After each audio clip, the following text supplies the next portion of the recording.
Hello students. तो आज के इस वीडियो में आपका स्वागत है। आज हम चर्चा करेंगे नरेशन का पांचवा भाग, जिसे हम एक्सक्लामेटरी सेंटेंस कहेंगे, उसका इनडायरेक्ट बनाना। तो आइए देखते हैं कि एक्सक्लामेटरी सेंटेंस का इनडायरेक्ट किस तरीके से बनाए जाते हैं। तो जैसा कि ये नरेशन चल रहा है और इसमें आपका ये पांचवा पॉइंट है, एक्सक्लामेटरी सेंटेंस, ये आपका पांचवा पॉइंट है, पांचवा नंबर। एक्सक्लामेटरी सेंटेंस का इनडायरेक्ट बनाना, ये हमारा मूल टॉपिक है। और इसमें सबसे पहले आपको नोट समझना है। इसमें 2 पॉइंट नोट हैं जो पूरे चैप्टर में ये लागू होगा। पहला पॉइंट क्या है, इसमें लिखा कि ऐसे वाक्यों से किसी सुख, दुख, आश्चर्य, प्रशंसा आदि का भाव प्रकट होता है। कहने का मतलब यह है कि जब भी एक्सक्लामेटरी सेंटेंस होगा तो उसमें या तो कोई सुख सूचक वाक्य होंगे, दुख सूचक वाक्य होंगे, आश्चर्य सूचक वाक्य होंगे, या कोई प्रशंसा सूचक वाक्य होंगे। ऐसे जो लक्षण होंगे, अगर इस तरह के वाक्यों में इस तरह का कोई लक्षण आएगा तो वो एक्सक्लामेटरी सेंटेंस होगा। दूसरी बात यह है कि अगर हम ऐसे एक्सक्लामेटरी सेंटेंस को इनडायरेक्ट में चेंज करें तो ऐसे वाक्यों में कंजंक्शन वर्ड दैट का प्रयोग किया जाता है। यह भी एक कॉमन रूल है कि जो पूरे चैप्टर में लागू होगा कि कंजंक्शन दैट का प्रयोग एक्सक्लामेटरी सेंटेंस के आने पर किया जाएगा, चाहे उसका कंडीशन सुख का हो, दुख का हो, आश्चर्य का हो या प्रशंसा का हो। तो ये 2 महत्वपूर्ण पॉइंट था नोट के लिए, यह जानना बहुत जरूरी था। अब आइए हम रूल के बारे में चर्चा करते हैं। तो इसमें आपका पहला नियम है, रूल नंबर 1, अगर आर्यस के वाक्य से किसी सुख का भाव प्रकट हो तो आरबी के सड या सड टू को एक्सक्लाइम्ड विथ जॉय अथवा एक्सक्लाइम्ड विथ डिलाइट में बदल देते हैं।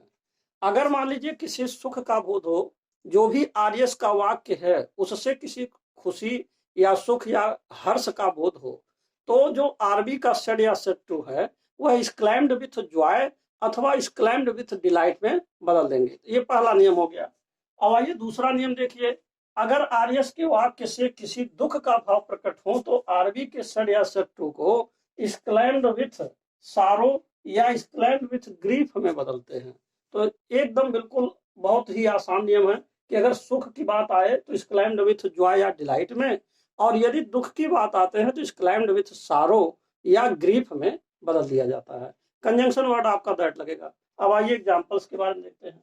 अब एग्जांपल्स में पहला उदाहरण है, जैसे लिखा he said hurray I have one the match.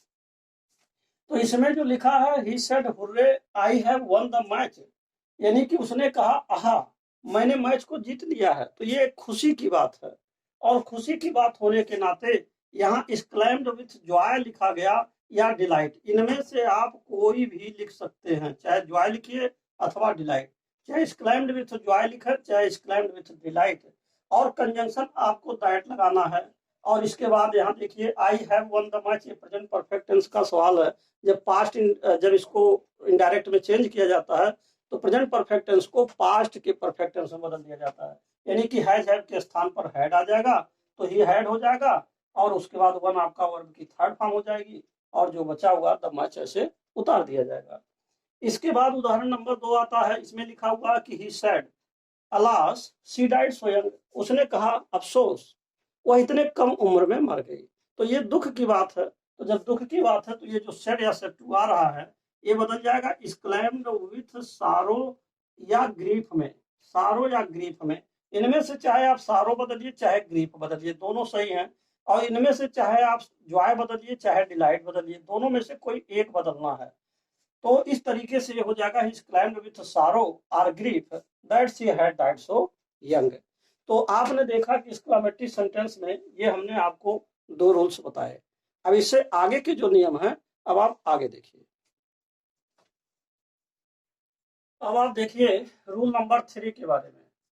अगर आर्यस के वाक्य से किसी प्रशंसा का भाव प्रकट हो तो आरबी के सेड या सेड टू को प्रेज्ड या अपलोडेड में बदल देते हैं। कहने का मतलब यह तीसरा नियम आता है कि अगर कोई भी आर्यस का वाक्य, अगर उसके द्वारा किसी प्रशंसा का भाव प्रकट हो तो जो सेड या सेड टू होगा वह आपका प्रेज्ड अथवा अपलोडेड, किसी दोनों में से किसी एक में हम बदल सकते हैं।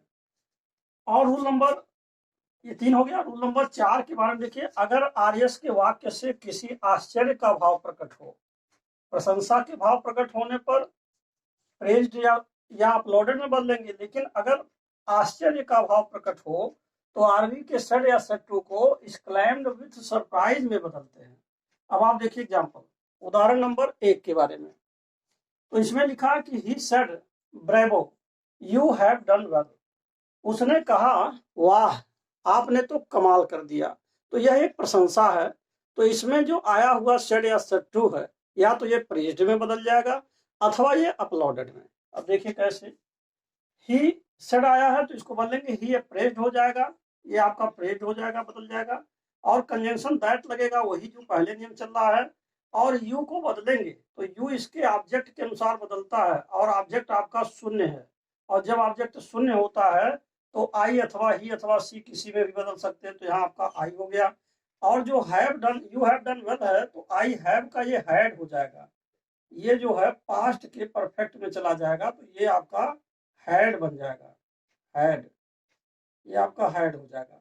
तो आई हैड डन वेल हो जाएगा।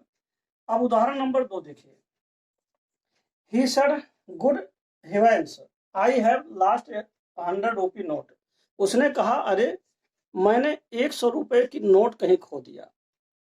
तो इसका यह मतलब है कि मैंने 100 रुपए की नोट कहीं पर खो दिया है, तो यह भी आपका प्रेजेंट परफेक्ट टेंस है, तो यह भी पास्ट के परफेक्ट टेंस में बदलेगा। दूसरी बात यह है कि यहाँ अरे जो गुड इवेंट्स आ रहा है, यह एक आश्चर्य की बात है, इसी नाते आश्चर्य के भाव प्रकट होने पर सेड या सेड टू को एक्सक्लेम्ड विथ सरप्राइज में बदल देते हैं। तो अब ये हो जाएगा ही एक्सक्लेम्ड विथ सरप्राइज। देखिए ही एक्सक्लेम्ड विथ सरप्राइज हो जाएगा, कंजंक्शन आपका वही रहेगा। और ये आई हैव जो आई आ रहा है, तो इसको हम जो है ही में बदल दे रहे हैं, कंजंक्शन दैट के बाद ये आई जो है ही में बदल दिया गया। और क्यों बदल दिया गया, क्योंकि आई जो है यहाँ ही आया हुआ है, तो फर्स्ट पर्सन को हम ही के अनुसार बदल देंगे तो ही हो जाएगा। और ये प्रेजेंट परफेक्ट टेंस है, तो ये पास्ट के परफेक्ट में हो जाएगा, यानी कि हैड आ जाएगा। और इसके बाद लास्ट आपका थर्ड फॉर्म दोनों है 100 रुपी नोट। तो इस तरीके से ये दो नियमों के लिए ये दोनों उदाहरण मैंने आपको समझा दिया। अब इसके बाद एक नियम और आता है, अब आप उसके बारे में समझिए। तो अब आप देखिए रूल नंबर 5 के बारे में। 5वां नियम ये कह रहा है कि अगर आरएस का वाक्य हाउ या व्हाट से शुरू हुआ हो तो आरबी के सेड या सेड टू को एक्सक्लेम्ड में बदल देते हैं, तथा इनडायरेक्ट में बदलते समय हाउ के स्थान पर वेरी तथा व्हाट के स्थान पर ग्रेड का प्रयोग सामान्यतः कर दिया जाता है। कहने का मतलब यह है, कई बार ऐसी स्थिति आती है कि जो एक्सक्लेमेटरी सेंटेंस है उसका आरंभ या तो हाउ से हो जाता है अथवा व्हाटे से हो जाता है। तो अगर वह हाउ से शुरू हो रहा है तो हाउ को हटा करके जब इनडायरेक्ट में हम चेंज करते हैं तो हाउ के स्थान पर हम वेरी लगा देते हैं, और व्हाट के स्थान पर ग्रेड का प्रयोग करते हैं। और जो सेड या सेड टू आया है, इसको हटा करके केवल और केवल एक्सक्लेम्ड में हम इसे लिख देंगे, एक्सक्लेम्ड में। तो इस तरीके से ये आपका नियम हुआ। अब आइए आप उदाहरण देखिए, एग्जाम्पल नंबर 1 है, जैसे लिखा कि ही सेड हाउ ब्यूटीफुल, तो यहाँ आप देख रहे हैं ब्यूटीफुल आया, ब्यूटीफुल से पहले हाउ आया है, तो हम सेड को बदल देंगे एक्सक्लेम्ड में, और इसके बाद कंजंक्शन आपका दैट लग जा रहा है। अब यहाँ से एक बात ध्यान देना है कि जैसे हाउ ब्यूटीफुल लिखा है, अगर हम हाउ को हटा दें तो बचेगा क्या, केवल ब्यूटीफुल बचेगा।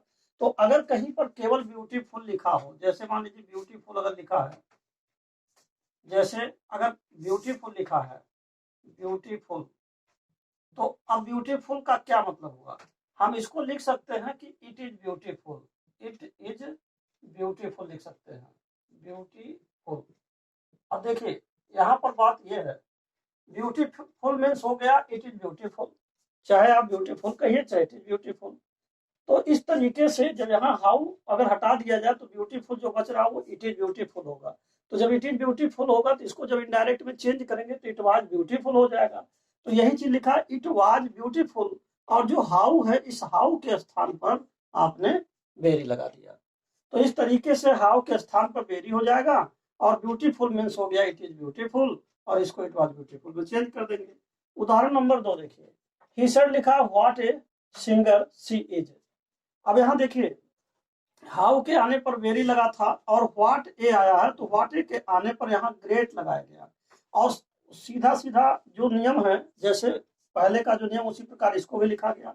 अब जैसे ही सेड लिखा है what a singer she is, अब इस वाक्य में जो सब्जेक्ट आपका है वह मुख्य रूप से शी है, तो इस सब्जेक्ट से इस वाक्य को लिखेंगे, यानी कि ही, अब सेड का बदल जाएगा एक्सक्लेम्ड, ही एक्सक्लेम्ड हो जाएगा और इसके बाद कंजंक्शन दैट लगा देंगे। और यहाँ जो सी थर्ड पर्सन, इसमें बदलाव होता नहीं है तो थर्ड पर्सन को आप सी से उतार देंगे और इज एम आर को वाज वर्ब में चेंज कर देंगे। व्हाट ए के स्थान पर आप ग्रेट लगा देंगे और इसके बाद जो बचा है सिंगर, इसको ऑब्जेक्ट बना देंगे। कहने का मतलब यह है ऐसे वाक्यों को असर्टिव में लिखा जा रहा है तो असर्टिव बनाते हुए इस वाक्य को लिखा जाता है। इस वाक्य में सब्जेक्ट नहीं था तो सब्जेक्ट आपको यहाँ इट लाना पड़ा, इसीलिए यहाँ इट वाज हो गया और वेरी ब्यूटीफुल। और वाक्य के अंत में क्या बना, केवल फुल स्टॉप आया, वाक्य के अंत में फुल स्टॉप आ गया, जिसका मतलब हुआ कि यह वाक्य असर्टिव सेंटेंस है। इसी प्रकार यह भी आपका है, तो इस वाक्य में भी दैट के बाद she was a great singer, यह भी एक असर्टिव सेंटेंस है। तो इस तरीके से आपका ये जो नरेशन का 5वां चैप्टर है, एक्सक्लेमेटरी सेंटेंस का इनडायरेक्ट बनाना, अब ये यहीं पर समाप्त होता है। अब मुझे आशा है कि आपको ये सारे नियम और जो एग्जाम्पल्स हैं अच्छी तरीके से समझ में आ गए होंगे। तो अब मैं आपसे यही कहूँगा कि यदि आप मेरे चैनल पर पहली बार हैं तो कृपया मेरे चैनल को सब्सक्राइब अवश्य कर दें, साथ ही साथ बेल आइकन भी प्रेस कर दें, जिससे कि जो भी मैं नए नए वीडियोज बना रहा हूँ उसका नोटिफिकेशन आप तक पहले पहुँच सके और आप उसका समुचित लाभ भी उठा सकें। And finally thanks for watching this video.